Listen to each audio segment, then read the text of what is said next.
राजस्थान लोक सेवा आयोग की ओर से असिस्टेंट प्रोफेसर की भर्ती परीक्षा का आयोजन करवाया जा रहा है। इसके लिए सितंबर में विज्ञापन जारी किए गए थे।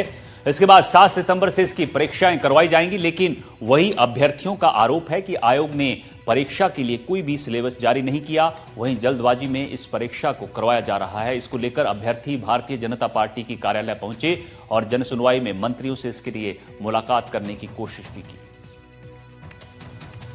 आरपीएससी की ओर से असिस्टेंट प्रोफेसर भर्ती परीक्षा का आयोजन करवाया जा रहा है। इस परीक्षा की तिथि 7 दिसंबर तय की गई है। इससे पहले सितंबर माह में ही भर्ती का विज्ञापन जारी किया गया था। इसके बाद लगभग 3 महीने बाद ही इस भर्ती परीक्षा को आयोजित करवाया जा रहा है। अभ्यर्थियों की मांग है और नाराजगी है कि विस्तृत पाठ्यक्रम जो है, जितने भी विषय उनके लिए जारी नहीं किया गया। इसके बाद इस जल्दबाजी में ये जो पूरा भर्ती प्रक्रिया है इसको करवाया जा रहा है। आज भारतीय जनता पार्टी के कार्यालय पर अभ्यर्थी पहुंचे। उन्होंने मंत्रियों से और पदाधिकारियों से मिलने का भी प्रयास किया। कुछ अभ्यर्थी मौजूद हैं। क्या नाम है आपका? मेरा नाम श्रीकांत सोनी है, मैं जयपुर से। श्रीकांत, ये बताइए कि क्या आप लोगों की मांग है, किस तरीके से आप लोगों को लग रहा है कि इसमें जल्दबाजी की जा रही है? क्या सिलेबस जारी किया जाना चाहिए, नहीं किया गया है? देखिए, ये विज्ञापन 18 सितंबर को आरपीएससी ने जारी किया था और विज्ञापन की शर्तों में उन्होंने क्लियर लिखा था कि वो विस्तृत सिलेबस जल्दी ही जारी करेंगे, लेकिन उन्होंने एग्ज़ाम डेट जारी कर दी और वो एग्ज़ाम सेंटर वगैरह जारी कर रहे हैं। उन्होंने अभी तक सिलेबस जारी नहीं किया। इस विषय में हमने हाई कोर्ट में याचिका भी लगाई, जिसकी पहली सुनवाई 26 तारीख को हुई। माननीय हाई कोर्ट ने फटकार भी लगाई आरपीएससी को और अगली सुनवाई कल 2 तारीख को है। लेकिन उससे पहले ही आरपीएससी इन सारी कार्रवाइयों में लगी हुई है, जिससे कि वो अपना पक्ष मजबूत कर सके कि हमने सब तैयारियां कर ली है और हम कैंसिल नहीं कर सकते। क्या आपने आरपीएससी में किसी से बात करने की कोशिश की? कोई वहाँ पर विज्ञापन दिया है? सर, हमने आरपीएससी में, कॉलेज आयुक्तालय में, सीएम, डिप्टी सीएम, हर जगह इनको लेटर भेजे हैं, लेकिन कहीं से कोई रिप्लाई नहीं आया। अच्छा, ये बताइए आप किस विषय की छात्रा हैं और आपने नेट कब किया था?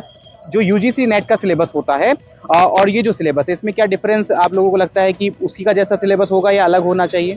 नहीं, बिल्कुल अलग डिफरेंस होता है। उसमें जीके का पेपर होता है राजस्थान का पूरा, और उसमें जो होता है वो जनरल पेपर होता है। जो फर्स्ट पेपर जो इसमें थर्ड पेपर जीके का होता है और उसमें नेट में जो होता है उसमें जनरल पेपर सबका एक जैसा होता है, तो उसमें जीके से कोई मतलब नहीं है।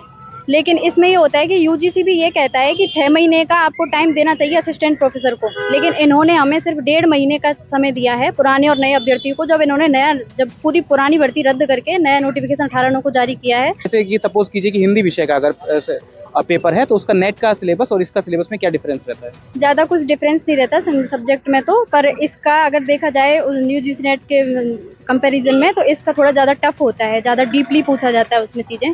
लेकिन उन्होंने कोई भी सिलेबस जारी नहीं किया है। प्लस आरपीएससी अपने जो भर्ती एग्जाम है उसमें पहली बार ऐसा इतिहास में दोहरा रही है कि उसने बिना सिलेबस जारी किए और सारी विज्ञापन की शर्तों का उसने उल्लंघन किया है, जिसमें हमने याचिका में 4 पॉइंट रखे हैं हमारे, तो उन पर कल सुनवाई है, हमारी आखिरी अंतिम सुनवाई। लेकिन जो आरपीएससी है उसकी तरफ से लगातार अपना जो भर्ती प्रक्रिया उसको नियम के अनुसार आगे बढ़ाया। आरपीएससी लगातार अपनी भर्ती प्रक्रिया को चालू रखना चाहती है। हाईकोर्ट में ये मामला जो है, प्रकरण जो है वो विचाराधीन है। उसके बावजूद आरपीएससी की ओर से कोई सुनवाई नहीं की जा रही है। इस तरह के आरोपों के साथ में इन अभ्यर्थियों की नाराजगी है। आज ये भाजपा कार्यालय पर पहुंचे, मुलाकात करने की कोशिश की। इनको उम्मीद है कि यहाँ से शायद कोई न्याय मिलेगा, लेकिन इनका आरोप है कि किसी भी तरह से किसी भी स्तर पर सुनवाई नहीं हो पा रही है। विश्वास शर्मा, एनडीटीवी। करौली में स्वच्छ भारत मिशन के तहत शहरों को स्वच्छ बनाने के लिए करोड़ों रुपए खर्च किए जा रहे हैं, लेकिन यहां भी हाल समान है।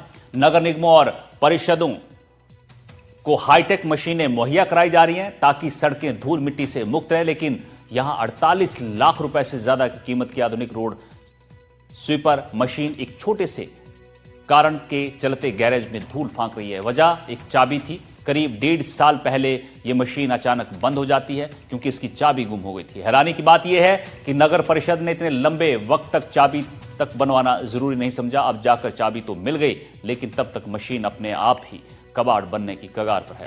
वहीं चलाने वाला भी कोई ड्राइवर उपलब्ध नहीं है।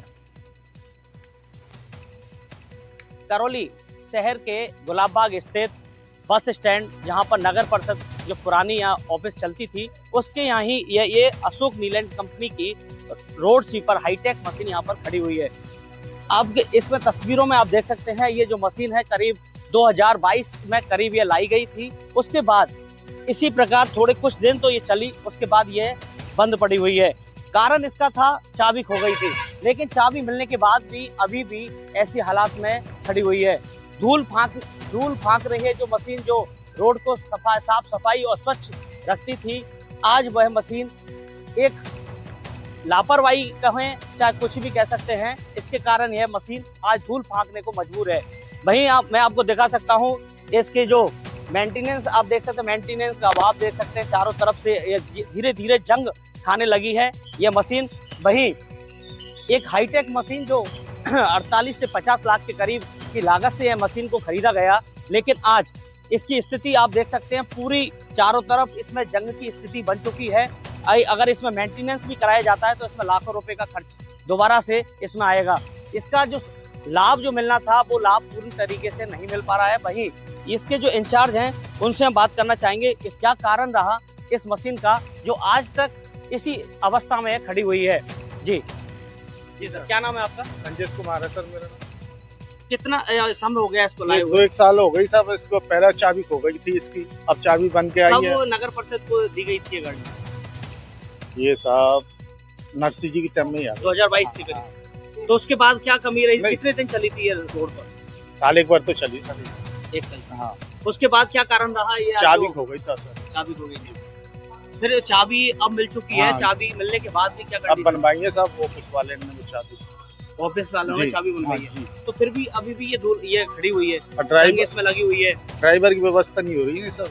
ड्राइवर वो ऑफिस वाले ही तो करेंगे। यह इस मशीन को करीब 1 से 1.5 वर्ष के करीब इसको खड़े हुए यहाँ हो चुका है।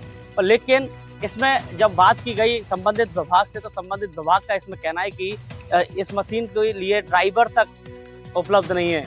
अगर ड्राइवर होगा तभी ठीक हो पाएगी, जब ये रास्ते में दोबारा से साफ सफाई कर पाएगी। लेकिन इंतजार इस बात का है कि कब इस मशीन को इस NH11B के लिए काम आएगी और स्वच्छ भारत मिशन जो PM का जो सपना था मोदी का, वो पूरा होगा।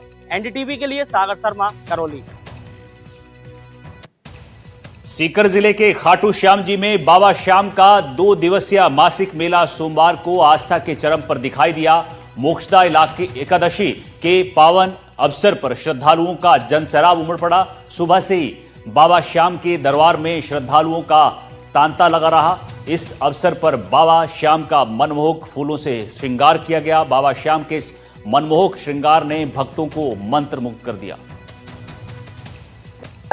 16 से 17 किलोमीटर की दूरी रिंगस से लेके खाटू धाम तक की इन्हीं श्याम बाबा के जयकारों से गूंजती हुई नजर आएगी।